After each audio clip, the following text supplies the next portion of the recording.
Bom dia, seja muito bem-vindo mais uma manhã. Estamos aqui para o nosso devocional. Eu sou Wagner Ismael Lemes e esse é o devocional livro de Provérbios. E você, então, está convidado a participar comigo aqui todos os dias, de segunda a sexta-feira, a partir das 6 horas. O vídeo fica aqui disponível, você pode estar sendo abençoado e edificado. Já te convido também a se inscrever no canal, ativar o sininho das notificações e curtir esse vídeo, tá bom? Se você quiser me seguir lá no Instagram, @Wagner Ismael Lemes. E também no meu site, né, wagnerlemes.com.br, você tem ali algumas informações a respeito do meu trabalho e alguns cursos de capacitação ministerial, tá bom? Graças a Deus. Vamos então à leitura do capítulo 13 de Provérbios. Nós vamos dar continuidade falando a respeito de vida financeira, né? Prosperidade financeira, prosperidade na família e prosperidade espiritual. Tenho certeza de que você que está me acompanhando aí tem sido edificado pela palavra, né? Então, vamos dar continuidade, capítulo 13, versículo 1, que diz assim: O filho sábio acolhe a instrução do seu pai, mas o zombador não ouve a repreensão. Então, aqui nós temos claramente uma alusão à questão da humildade. A pessoa que é soberba, ela não dá ouvidos quando é repreendida. Porém, a pessoa que é sábia, né, a pessoa que é humilde, ela dá ouvidos à repreensão e é abençoada. Então aqui, no caso, é em relação ao pai e o filho, né? Mas a gente pode entender também que o nosso pai é Deus e quando a gente não ouve a repreensão de Deus, a gente não é abençoado. Versículo 2. Do fruto de sua boca, o homem desfruta coisas boas, mas o que os infiéis desejam é violência. E quem guarda a sua boca, guarda a sua vida, mas quem fala demais acaba se arruinando. Então, a questão das palavras que saem dos nossos lábios é algo que a gente precisa ponderar muito bem. Porque tem gente que fala aquilo que vem na cabeça, que não deveria estar falando, e muitas vezes é amaldiçoado, acaba caindo em ruína por conta daquilo que fala. Então, a gente tem que ter muito controle nas palavras. E como a gente tem controle nas palavras? Através da sabedoria que vem de Deus. Então aqui, a boca, quem guarda a sua boca, guarda a sua própria vida. Mas quem fala demais acaba se arruinando. Então, a gente falou alguns devocionais atrás, né? Que na multidão de palavras, né? Quando há muitas palavras, há pecado. Por quê? Porque a gente, muitas vezes, na multidão de palavras que a gente fala, a gente acaba falando coisas que não deveria ter falado. Ao passo que, se a gente for sábio, a gente vai se cuidar muito, a gente vai controlar muito as nossas palavras. Versículo 4. O preguiçoso deseja e nada consegue, mas os desejos do diligente são amplamente satisfeitos. O que é o diligente? O diligente a gente falou ontem, né? O diligente é aquele que executa uma tarefa com dedicação, com cuidado. É aquela pessoa que não faz só porque tem que fazer, mas ela faz porque entende o porquê de fazer aquela tarefa ou algo que você foi chamado a fazer. Quando você tem algo no reino de Deus para fazer e você faz com vontade, com dedicação, você é uma pessoa diligente. Ao passo que se você não faz com vontade, você faz só porque alguém mandou, você não é uma pessoa diligente. Então, o preguiçoso deseja e nada consegue. Por quê? Porque ele não é diligente. Ao passo que os desejos do diligente são amplamente satisfeitos. Os justos odeiam o que é falso, mas os ímpios trazem vergonha e desgraça.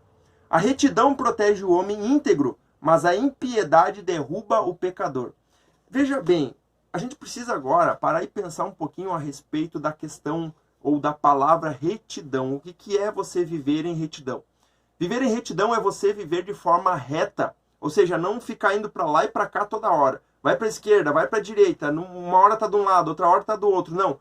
Você é uma pessoa íntegra, você é uma pessoa completa que anda em retidão, no mesmo sentido, você tem uma visão para onde você está indo. Uma pessoa que fica andando de um lado para outro, ele não tem uma visão, ele não sabe nem o que ele está fazendo direito. E consequência disso é que o pecado está junto dessa pessoa que fica para lá e para cá. Ou seja, o ímpio não segue uma direção, ele segue aquilo que ele acha que é bom. Então ele acha que é bom para lá, ele vai para lá. Ele acha que é bom para cá, ele vai para cá. Só que ele nunca vai para lugar nenhum. Ao passo que os justos odeiam. Aliás, aqui a retidão protege o homem íntegro. A retidão protege o homem íntegro. Mas A impiedade derruba o pecador. Então fica muito claro para nós essa questão de viver em retidão. E como que eu vivo em retidão? Mediante aquilo que está na Bíblia. A Bíblia é o nosso norte. Ela diz, vai para lá. E você vai ir reto para aquela direção. Você não vai ficar desviando para a esquerda ou para a direita. Então a Bíblia é o nosso manual de como viver em retidão diante de Deus. Alguns fingem que são ricos e nada têm. Mas outros fingem que são pobres e têm grande riqueza. Olha que interessante esse texto aqui. Alguns fingem que são ricos e nada têm. Lembra que nós estamos falando de prosperidade. E prosperidade não está relacionada somente com riqueza financeira. Mas a prosperidade é relacionada diretamente com paz no coração. Então a gente entende que uma pessoa próspera não necessariamente precise ter muito dinheiro. Embora o dinheiro vai proporcionar um conforto maior, mas a pessoa próspera ela entende que o que ela tem, ela vai utilizar de forma sábia. O que não tem paz no coração, ele não tem prosperidade. Ou seja, aquilo que ele tem, parece que ele ganha e não traz aquilo que ele quer, não traz alegria e paz no coração. Então esse texto aqui diz justamente está relacionado à questão da ostentação. Muitos mostram ter muita coisa, mas lá no fundo, no seu coração, eles estão arruinados, não tem paz, não tem alegria. Então a segurança que a gente tem não está no dinheiro, mas está em viver uma vida reta, de retidão, uma vida de sabedoria. Por quê? Porque mesmo não tendo muitos recursos financeiros, se nós somos sábios, nós vamos viver em paz. E a paz é a prosperidade. Agora olha só o versículo 9.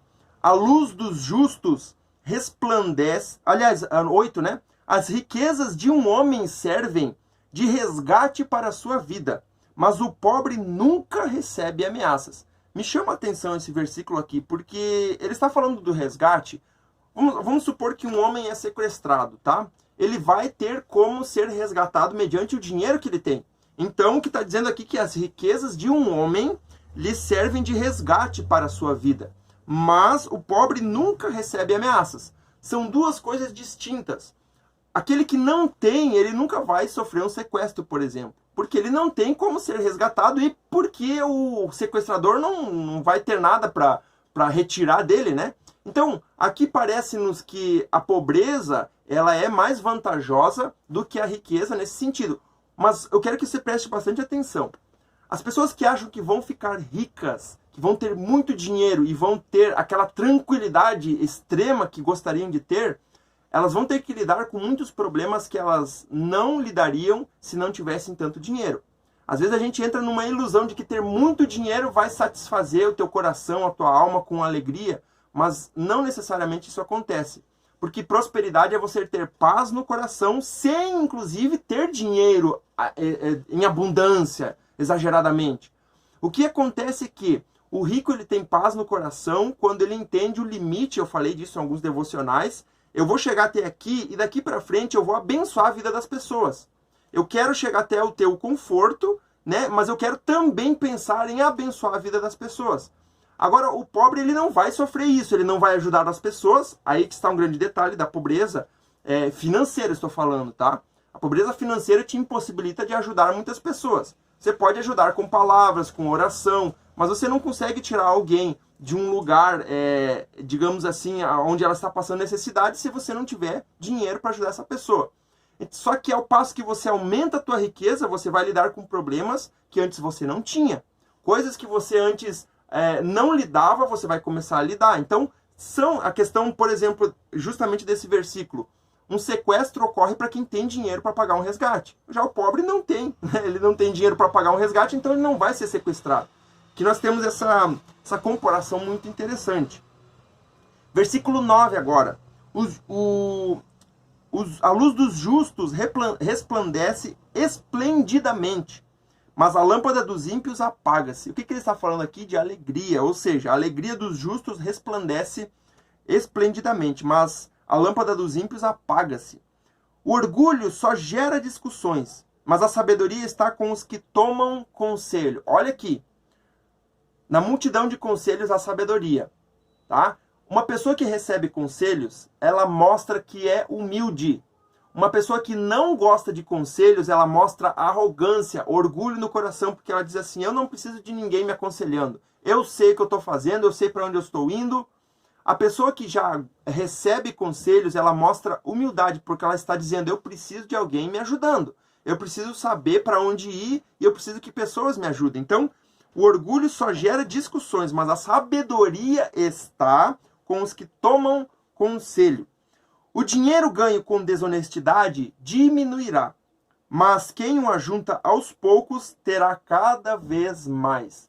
Gente, é aquela cena que a gente conhece já de alguém, né? Não sei se você já viu, mas uma pessoa que recebe um dinheiro da loteria, por exemplo, na Mega Sena, né? É muito dinheiro.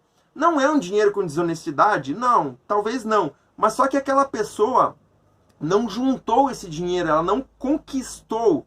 E o que acontece com uma pessoa que não conquista os seus bens materiais? Ele não vai valorizar, ele vai perder, vai diminuir. Agora, quanto mais uma pessoa que, a gente comparando agora um ladrão, por exemplo, vai lá e faz um assalto dentro de um banco. E de lá ele tira milhões de reais. Você acha que aquele dinheiro vai trazer paz ao coração dele? Não. Aquele dinheiro vai diminuir, porque ele vai ter que usar de forma escondida, não vai trazer paz no coração dele, e em consequência disso, ele não vai ter nada. Por quê? Porque ele não construiu. Ele não construiu aos poucos, como está o versículo aqui. Mas quem o ajunta aos poucos terá cada vez mais. Ou seja, um ladrão que rouba um banco vai ver diminuir o seu dinheiro, porque ele não construiu nada. Ao passo de que aquele que constrói aos poucos, ele vê a sua riqueza aumentando, só que de forma sólida. Tá? É algo que não vai se desfazer em pouco tempo. Por quê? Porque ele fez aos poucos. E ele vai valorizar isso.